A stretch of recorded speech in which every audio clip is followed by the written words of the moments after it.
Netanyahu का war triangle तैयार हो चुका है। हमास पर लगातार हमले के बाद अब लेबनान में इजरायल ने अपने दूसरे बड़े दुश्मन को हराने की पूरी तैयारी कर ली है। वहीं हिजबुल्लाह के साथ साथ सीरिया भी बहुत मुश्किल में पड़ गया। 24 घंटे के अंदर लेबनान में इतने बॉम्ब गिराए गए कि हिजबुल्लाह अब ठंडा पड़ गया। यह दावा अब इजरायल में किया जा रहा है। देखिए ये रिपोर्ट।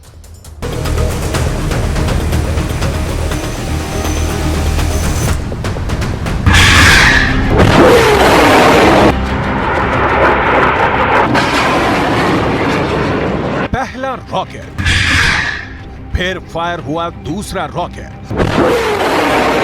इसके बाद लॉन्च हुआ तीसरा रॉकेट। हमास के रॉकेट लॉन्च होते हुए इतनी साफ तस्वीरें आप पहली बार देख रहे हैं। एक के बाद एक हमास 10 रॉकेट फायर करता है।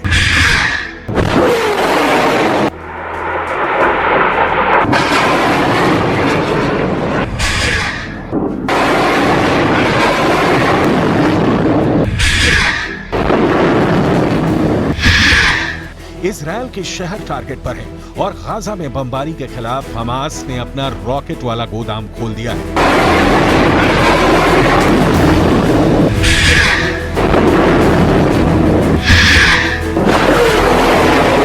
लेकिन ऐसे हमलों और गाजा पर बमबारी जारी रखने के बीच नेतन्याहू ने अपना वॉर ट्रायंगल तैयार कर लिया है।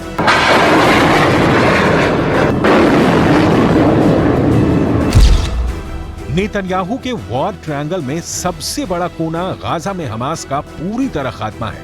नेतन्याहू के वॉर ट्रायंगल में दूसरा बड़ा कोना लेबनान में हिजबुल्लाह का अंत है, जबकि नेतन्याहू के वॉर ट्रायंगल का तीसरा सबसे खतरनाक कोना है सीरिया, जहां पर इजरायल की एयरफोर्स ने हमले तेज कर दिए हैं।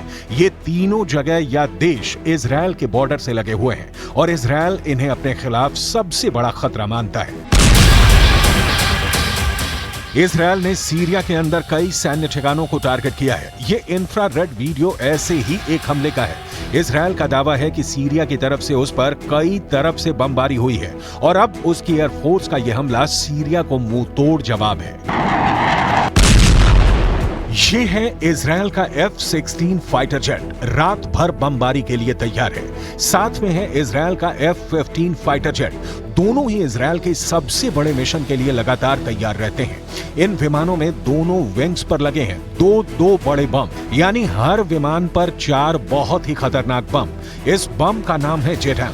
यही बम है जिससे इजरायल ने गाजा में बड़ी तबाही मचाई है और अब यही बम सीरिया के ठिकानों पर गिराया जा रहा है। यही बम इस वक्त हमास, हिजबुल्लाह और सीरिया के लिए सबसे बड़ा खलनायक बम बन चुका है। हर एक बम का वजन 9.5 किलो से ज्यादा है, यानी हर विमान पर करीब 4000 किलो बारूद लोड किया जाता है और फिर ये विमान इन 4 तबाही वाले बम लेकर उड़ जाते हैं। जब ये बम रात में फटता है तो ऐसा धमाका होता है। इजरायल को अमेरिका से मिले इस बम ने बहुत तबाही मचाई है। इजरायल और लेबनान के बॉर्डर पर बमबारी देखिए। हिजबुल्लाह के ठिकानों को इजरायल चुन चुन कर टारगेट कर रहा है। पूरा महीना लाल अक्टूबर बन चुका है। लाल अक्टूबर यानी हर तरफ खून ही खून। और अब नवंबर की शुरुआत से पहले ही गाजा के साथ लेबनान और सीरिया पर लगातार अटैक होने लगा है। इजरायल इस वक्त गाजा में हमास, लेबनान में हिजबुल्लाह और सीरिया में एक साथ ऑपरेशन कर रहा है। इजरायल की एयरफोर्स के सैकड़ों जहाज इस वक्त 24 घंटे उड़ान भर रहे हैं और इन तीनों जगह पर बमबारी का ऑर्डर मिलते ही बम गिराने का बटन दबा देते हैं। इजराइल ने, आप तस्वीर साफ तौर पर देख सकते हैं, धुएं का गुब्बार आपको नजर आएगा। हम उस मौके पर बिल्कुल नहीं, लेकिन दूरी से हम आपको तस्वीर दिखा रहे हैं। लगातार इजराइल जो दक्षिणी लेबनान के सरहदी इलाके हैं उन पर हमला कर रहा है। अब तक का सबसे बड़ा हमला हम कह सकते हैं। देखिए, पिछले कई दिनों से हम इस इलाकों में रिपोर्टिंग कर रहे हैं, हमको इतना बड़ा हमला अभी तक नहीं दिखा है। हम तस्वीर आप देखिए, भूमध्य सागर के ऊपर धुएं का गुब्बार आप देख सकते हैं। इजरायल समझ चुका है कि उसके हमलों को कोई चैलेंज नहीं कर सकता। इसकी बड़ी वजह भूमध्य सागर में खड़े अमेरिका के 2 कैरियर स्ट्राइक ग्रुप हैं, यानी 2 एयरक्राफ्ट कैरियर और उनके साथ कई डिस्ट्रॉयर वाले 2 बड़े जंगी बेड़े। समंदर में ऐसी ताकत दिखाकर अमेरिका बताना चाहता है कि वो इजरायल की मदद के लिए 24 घंटे तैयार है। यही भरोसा है जिसकी वजह से गाजा में इजरायल की बमबारी बिना किसी रोक टोक के जारी है। इस बमबारी की शुरुआत 7 अक्टूबर के बाद से हुई, क्योंकि पहले हमास ने इजरायल में 1400 लोगों को मारा और अब इजरायल ले रहा है बहुत ही खौफनाक बदला। अक्टूबर में ही पश्चिम एशिया का यह हिस्सा 11,000 मौतों का गवाह बना था। 11,000 मौत बहुत ही बड़ा आंकड़ा है। लेकिन अब डर ज्यादा है। हमले लेबनान की दहलीज से आगे बढ़ चुके हैं। इजरायल ने लेबनान बॉर्डर पर हमले तेज कर दिए हैं और इसकी एक बहुत बड़ी वजह है हिजबुल्लाह के कई हमलों ने इजरायल की बहुत ज्यादा बेइज्जती कर दी है।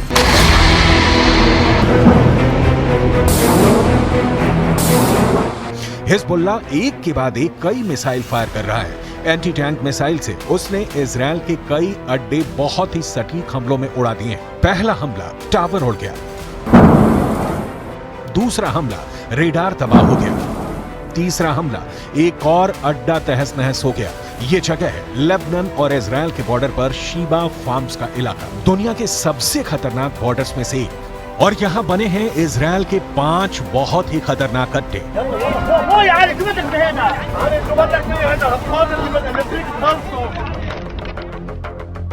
अड्डा नंबर 1, अड्डा नंबर 2, अड्डा नंबर 3, अड्डा नंबर 4, अड्डा नंबर 5।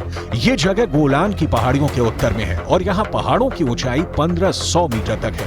नीचे लेबनान का इलाका है और यहीं से अटैक लॉन्च किया गया। इस ग्राफिक से समझ सकते हैं कि इस इलाके की टोपोग्राफी, कौन कहां मौजूद है, कौन सा इलाका किसके पास है। सबसे पहले इजरायल का अड्डा नंबर 1 शतुला इलाके में बने इस अड्डे पर हिजबुल्लाह ने किया पहला हमला। इजरायल का अड्डा नंबर 1 हिजबुल्लाह का पहला टारगेट। हिजबुल्लाह ने कॉर्नेट मिसाइल से अटैक किया जो सीधे जाकर इजरायल का एक टावर उड़ा देती है। हिजबुल्लाह की ये रेंज देखकर इजरायल के कैंप में खलबली सी मच गई है, क्योंकि निशाना भी बिल्कुल सटीक लगा और टावर पूरी तरह तबाह हो गया। इसके बाद टारगेट बना इजरायल का अड्डा नंबर 2।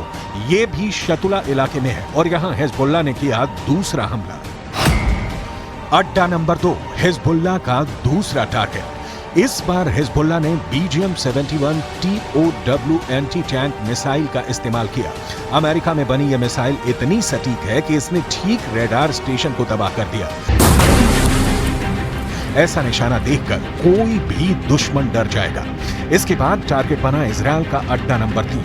ये भी शतुला इलाके के करीब है और यहां हिजबुल्लाह ने किया तीसरा हमला। अड्डा नंबर 3 हिजबुल्लाह का तीसरा अटैक। इस बार हिजबुल्लाह ने conquers anti tank guided missile fire की। रूस की ये वायर गाइडेड मिसाइल भी इजरायल के एक ठिकाने को खत्म कर देती है। इसके बाद चौथे और 5वें अड्डे पर भी हिजबुल्लाह अपनी बाकी मिसाइलों और मल्टी बैरल रॉकेट लॉन्चर से हमला करता है और उनका भी वही हश्र होता है जो बाकी अड्डों का हुआ है। हिजबुल्लाह का दावा है कि इन हमलों में इजरायल को भारी नुकसान हुआ है और उसके कई सैनिक भी मारे गए हैं। हिजबुल्लाह के ऐसे ही हमलों के बाद इजरायल चुन चुन कर बदला ले रहा है। वो अब हिजबुल्लाह को कोई मौका नहीं देना चाहता। इजराइल लेबनान सीमा के यारीन इलाके में हमारी मौजूदगी है। किस तरह से जो लेबनान के सरहदी गांव हैं वहां पर तबाही के निशान हैं वो देख सकते हैं। ये एक इमारत है जिसको निशाना बनाया गया है। यहाँ पर कोई नज़र नहीं आ रहा, देखिए सिवाय एक बिल्ली के। बिल्ली यहाँ पर नज़र आ रही है और देखिए हाल ही में इस पर अटैक किया गया है, रॉकेट से इस पर अटैक किया गया है। रॉकेट के निशान भी आप यहाँ पर देख सकते हैं। आप तस्वीर देखिए किस तरह से इस बिल्डिंग को निशाना बनाया गया है। इजरायल के जवाबी हमलों को देखकर कोई भी नहीं कहेगा कि इजरायल अब पीछे हटेगा। उसके रास्ते में जो आएगा इजरायल अब उसे मिटाना चाहता है, फिर चाहे वो हिजबुल्लाह हो, सीरिया हो या फिर ईरान।